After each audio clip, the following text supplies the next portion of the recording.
காவல்துறைக்கு தெரியாம வந்திருந்தா நடந்திருக்க கதை வேற. ஒருத்தன் தப்பிச்சிருக்க மாட்டான்.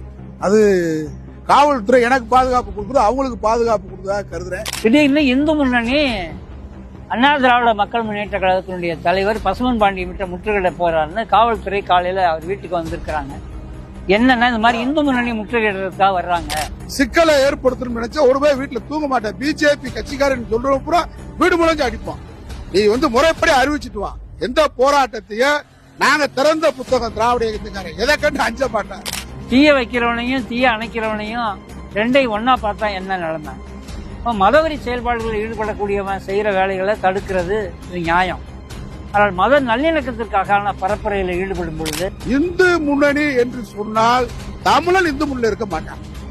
பிஜேபி கட்சியில தமிழன் இருக்க மாட்டான். என் கருத்து, ஒரு தமிழனாக பிறந்தவன் பிஜேபி கட்சி நாட்டுக்கு என்னடா பண்ணிருக்கு கிழிச்சிருக்குன்னு கேட்கிறேன். சீனிவாசன் வீடு எங்க இருக்குன்னு எங்களுக்கு தெரியும். ராம சீனிவாசன் வீடு.